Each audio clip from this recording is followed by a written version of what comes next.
Good evening. The makers of the new Rinso bring you the Amos N Andy Show with their guest tonight, Peter Lorre.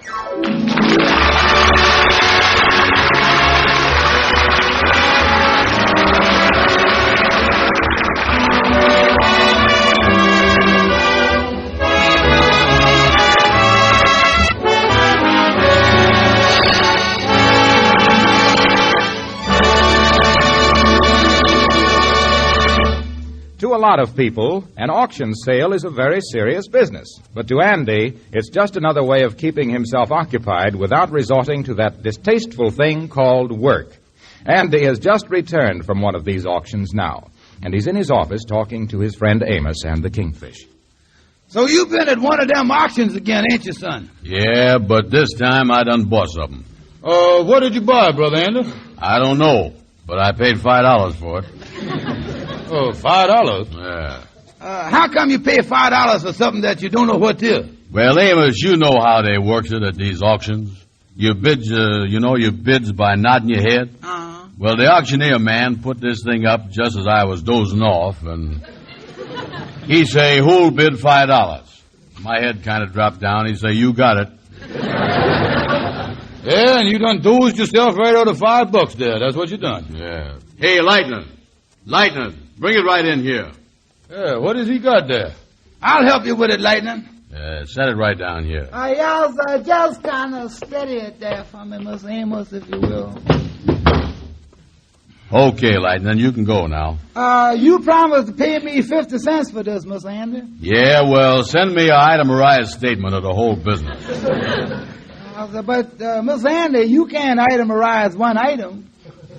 Andy, you mean to say you paid $5 for that old steamer trunk? What is in it? Well, that's what I don't know. You see, fellas, instead of going to one of them regular auctions, I went to one of them railroad auctions where they sell what they call unclaimed baggage. Oh, yeah, and I know what you mean, where you don't know what's inside of nothing, and neither do the railroad company. Yeah, that's right. I ain't been able to open it yet because it's got them steel bands around it, and on top of that, it's locked and there ain't no key for it. Mm-hmm. Tell me this, Andy. Why did you buy something like that? You ain't got so much money that $5 don't mean nothing to you. Wait a minute, though, Amos. You can't tell nothing yet till he opens the trunk. His whole future might be inside there. Yeah, that's right, Amos. My whole future might be right in that steamer trunk. Who knows what's in there? Well, it seems to me the thing to do then is to see what's inside the trunk. Well, I don't know how we're going to get them steel bands off there and all that. I ain't got no tools for it. Wait a minute, sir. How about taking the thing over to Fluky Harris's basement? He got a laboratory down there, you know, and he's an inventor, and he can most likely invent a way to open the trunk. Yeah, come on, Kingfish. We'll carry it over there. Lightning, you stay here in the office and hold down the fort. Yes, sir, Miss Andy. Because I'm going to be busy with this thing for a while, so if anybody comes in with any business deals or anything, why, Lightning, you tell them that you don't know where I is.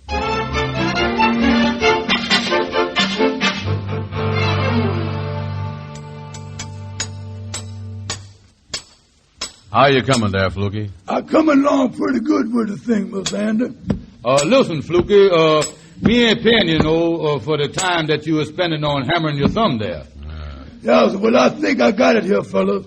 All I got to do now is a little prying here. Yeah, there we is. That's got it. Yeah, boy, that was some job. Now, what about the lock? Yeah, can you open that, Fluky? Yeah, well, I'll try. Kingfish, look at my scientific equipment there in the box and see if you can find me a hairpin.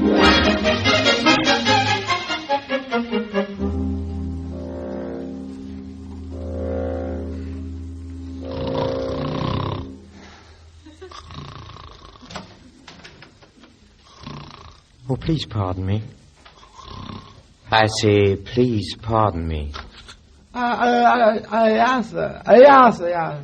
Is this Mr. Brown's office? Yes, sir. Did you want to see somebody? Oh, I'm so sorry to have awakened you. Oh, that's all right. I was going to wake up late anyhow. Is this Mr. Andrew Brown's office? Yes, sir, yes, sir. This is his office, but he ain't here right now. My name is Peter Lorre. I didn't get the name. What is it again?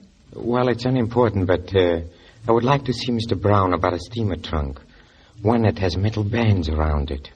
Well, he wouldn't be interested in that, I'm sure, because he bought one just like that this morning. I said, he don't want it. Yes, that's the one I wish to see him about. Yeah, well, I don't think he'd be interested in selling it neither, because I hear him say that his whole future lies in that trunk. And it so happens that my whole future lies in that trunk, too. There sure is a lot of futures in there, ain't it?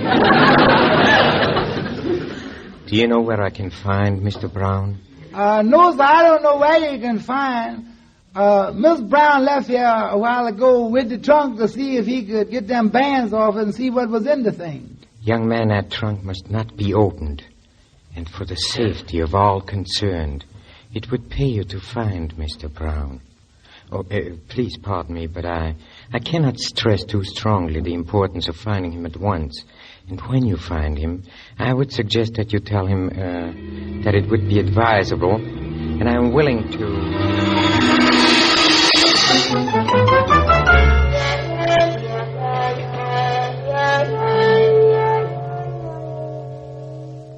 Fluky, you ain't getting nowhere with that hairpin.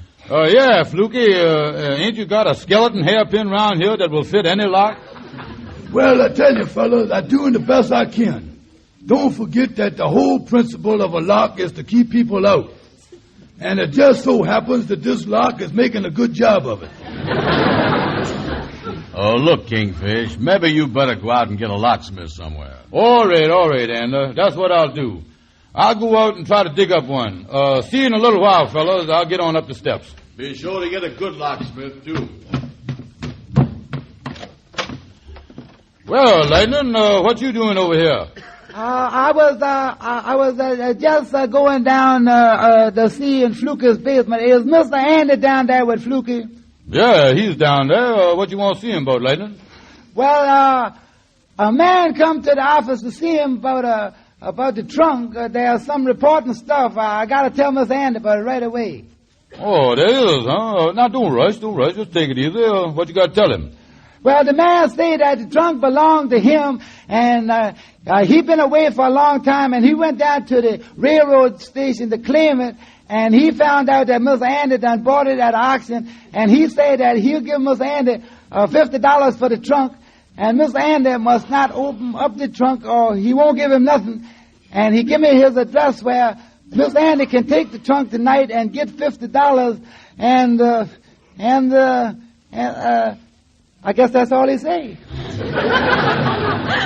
Well, sure is interesting, Lightning. Want to give Andy $50 for the trunk, huh? What is the man's name and address? Well, I didn't get his name, but here's his address fit on a piece of paper right here. Thank you, Lightning. I'll tell Andy about it. Wait a minute, though. I was supposed to find Mr. Andy and tell him right away. He got to be told fast.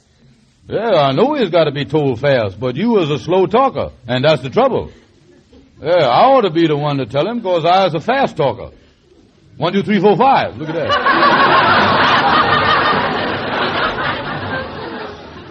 Yeah, I can rattle that stuff off. I really rattles it off. Yes, sir. That sure was fast, all right. Oh, yeah. Oh, I can talk even faster than that, but wouldn't be no point to it. You see, Leighton, I can talk 178 words a minute, but Andy can only listen 112. Well, I sure would like to tell him myself. No, Leighton, no, don't do that. Listen, I got a better idea. Let me copy this down, that address there. I'll copy this down here, this address that you give me here, you see? Now, here, you take it, too. There it is. Now, you go to the man's place here and tell the man that Andy will be up with the trunk tonight unopened. All right, Brother Kingfish. I'll tell the man.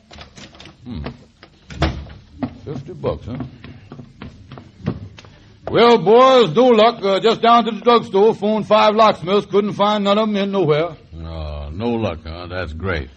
Say, Andy, I wonder if you'd mind going up the steps with me. I want to talk to you private and confidential and under your hat. Yeah. Just take a second or two. Yeah, well, I don't mind. Excuse us, Fluky, will you? Oh, yes, that's all right. I'll just put her around here in the basement and invent something.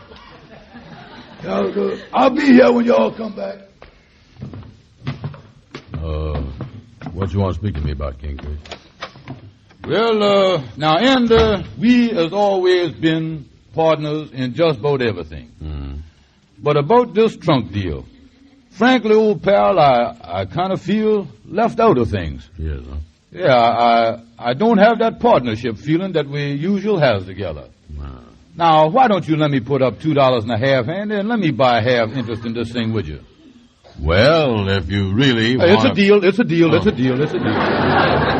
Now, look here. We'll draw up the agreement right now. Now, I got a fountain pen right here. Here's some paper on this table right here. Sit down over here. Come over here and sit down. Come over here. Yeah, do that. Yeah, now sit right down. Now, of course, we want to make this thing legal. Oh, yeah, sure, we got to do that. Yeah, I'll just write at the top of the paper here, State of New York, November the 5th, 1943. Do that sound legal so far? Yeah, that's, we is within the law there. Hey, what is you making all them lines on the paper there for? Just drawing some lines on there. Now, there we is. Now, at the top of the contract, for the first inch, we'll do that party of the first part stuff. Check. Then we'll take the next 2 inches for the ipso factors and the null and voids and all them things. And another 2 inches for the extra clauses and the loopholes. Now, let me see here. Well, that leaves us about 3 inches for the sealing wax and the ribbon. Yeah, that'll make a nice-looking contract, all right. Yeah, you're right. Something to be proud of. Now, let's start writing the thing here. I say here at the beginning of it, I, George Stevens, being the party of the first part. Wait a minute. I ain't playing no second party and no party and no first part. Well, Andy, I gotta be the party of the first part. Hold it right there. I is going to be the party of the first part. You will? Yeah, I is. Now, wait a minute here.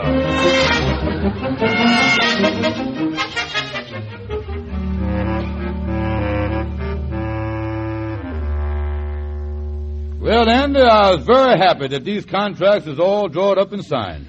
Yeah, read me that stuff up in the beginning again, will you, Kingfish? Oh, yeah, start of the contract. Say here, Andrew H. Brown and George Stevens both being party of the first part. That's what you mean? Yeah, that's what I wanted to hear right there. All right, Andy, now look here. I'll give you $2.50. Here you is.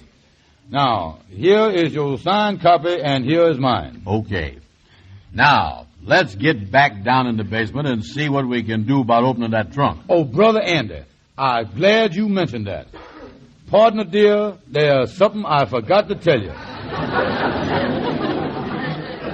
It just slipped my mind. Yeah. I got a feeling that I just bought $2.50 worth of bad news. Oh, no, it's good news, Andy, good news. Oh, yeah. Now, listen. The man that owns the trunk is done traced it to us and has done offered us $50 for it. Funny how those things like that can slip my mind. Yeah, it is. Kept right on slipping, too, till after the contract was signed. Kingfish, you done pulled a fast one on me. Oh, now, Brother Andy, don't say that to me. Don't hurt my feelings. Oh, you know how senseless I is.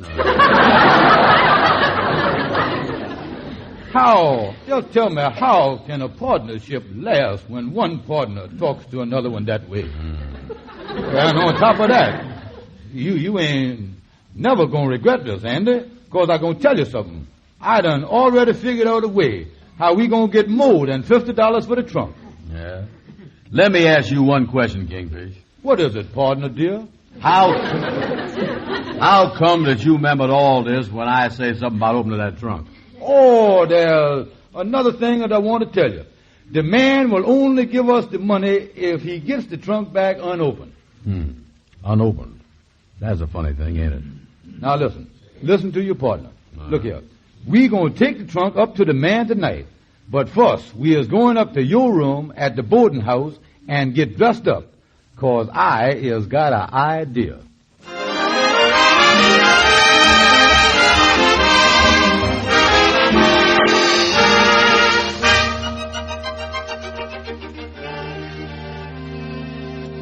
The Kingfish and Andy have dressed up in their best clothes and are now taking the trunk to the man's apartment.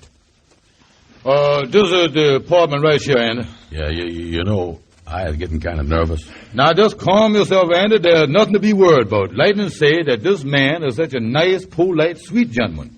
Yeah, Lightning say that he would always say stuff like, if you don't mind and pardon me and I'm sorry to trouble you. Oh, boy, we really going to push him around. Yeah. Yeah, well, I'll ring the doorbell. Yeah, now remember, when we go in here and see him, act like we is rich men. Like $50 don't mean nothing to us. Okay, Kingfish, I got the idea. And try not to laugh when I start making a suck out the guy. Yeah. Oh, good evening, gentlemen. Won't you come in? Oh, yeah. Get a hold of one end of the trunk there, will you, Andy? Yeah. Oh, you can put it right there, if you please. Won't you sit down? Well, we can't stay too long. We're going to a big cafe. Each one of us is going to have a $2 supper with all the trimmings. And we always leave a big tip for them, too. Oh, yeah, we really kick money around. Yeah, we even check our hats with the hat check, yeah. Well, I'm sure our business won't take long. Oh, yeah, nice little apartment you got here. You don't mind if I smoke a big, expensive 25-cent cigar, do you? No, not at all. Yeah, this is a nice room you got here. Nice decorations you got on the wall there, too. Tell me this, mister. Is them real guns hanging up there? Well, they shoot bullets, if that is what you mean. Do you ever shoot one of them guns? Oh, occasionally. What'd you shoot at, them targets with the round circles on them, a little bit of hole in the middle? No. I don't shoot at that kind of target. What do you do then? Stick tin cans on the fence and pop them off? That kind of stuff? No, I do not pop off cans. Then maybe go out and shoot birds, huh? No, I don't shoot birds. Birds have a right to live.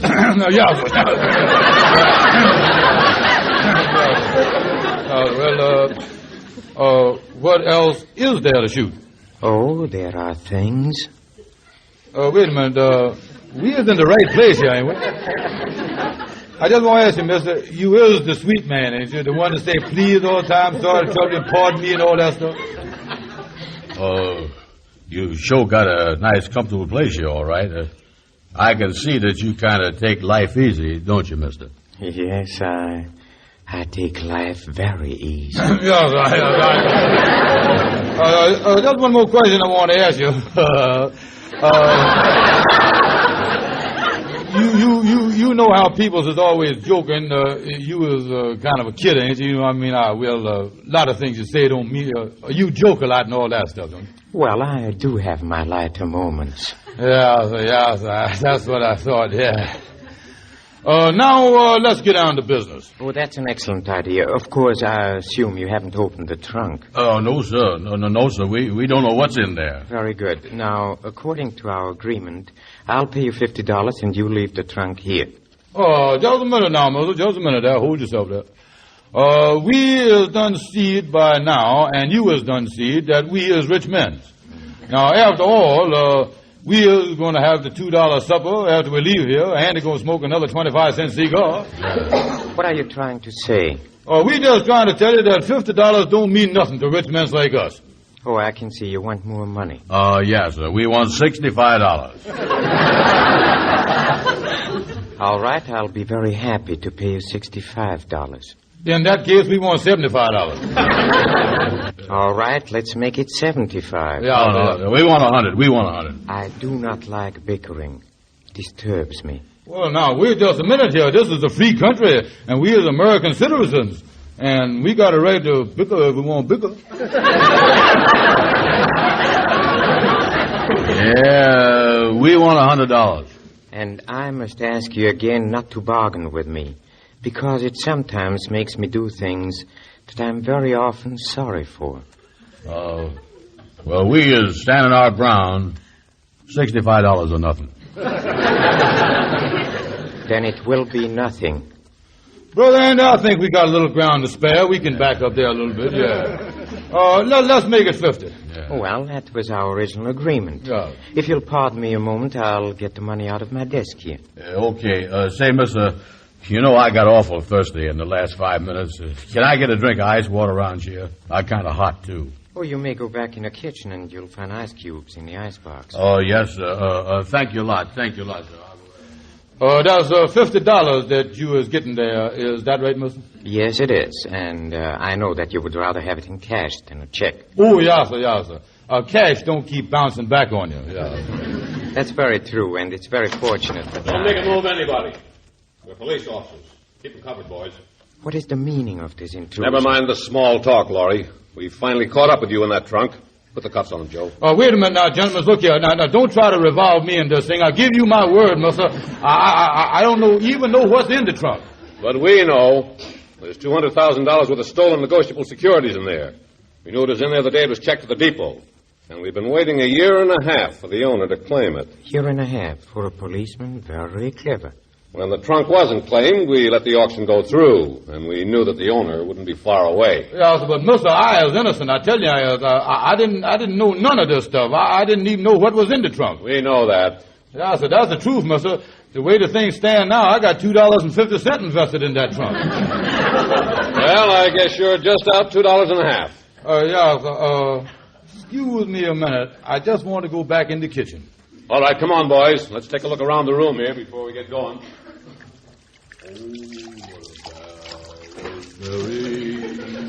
Oh, what a pal was Mary. Brother Andy, ain't you got that glass of water yet? Oh, I having trouble with these ice cubes. I done busted my fingernail and everything else. You want a glass? No, thank you. Partner, dear, there's something that I want to talk to you about. My conscience has been gnawing at me. Oh, sure enough? About what? It's been saying to me, Kingfish, you ain't got no right to half interest in that $50. That money ought to all belong to Andy. No fooling. Is that what your conscience has been saying to you? Yeah, Andy, sometime I do believe that my conscience thinks more of you than it do of me. Yeah, well, tell you the truth about this thing, you really is done pulled a fast one on me this afternoon. Yeah, I know I done pulled one on you, Andy, and that's why I want to unpull it right now. I got my contract. Is you got your contract with you? Yeah, sure, I got it right here. Give me that. We'll tear them both up. Yeah, now, of course, you got to give me my $2.50 back so everything be level and even and all that stuff. We won't be fair about the thing, you know. Oh, sure, yeah. Well, I'll give you that right now. Here it is. There's 1, 2.5. Thanks, Andy.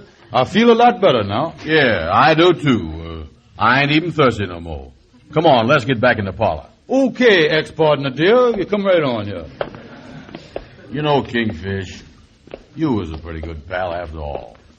I would say that you... hey, what is those cops doing in there? Where's they going with the man in the trunk? Brother Andy, I was glad you mentioned it. I forgot to tell you, it must have just slipped my mind.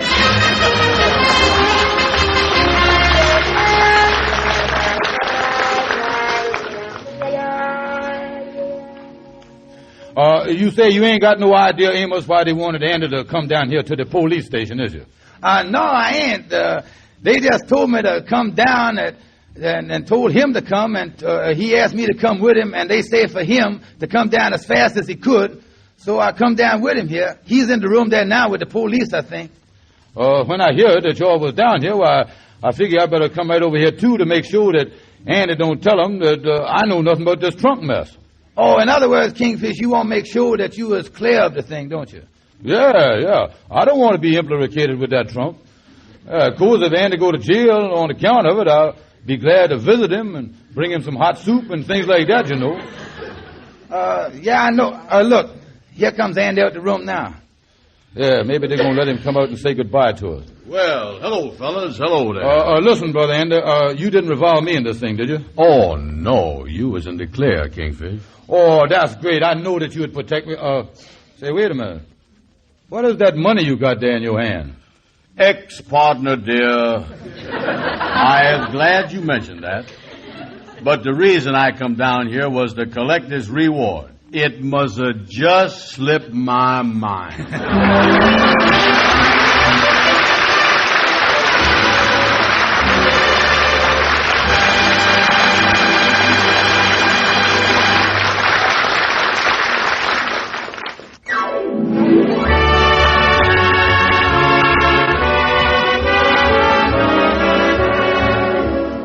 be sure to join us next Friday night at this same time when the makers of the new Rinso will again present the Amos N Andy Show, and at which time Amos and Andy will have as their guest Mr. Lionel Barrymore.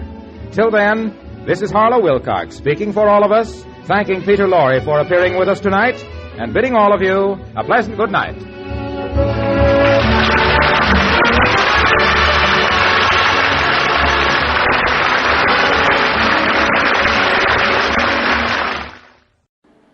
Would you like a shout out?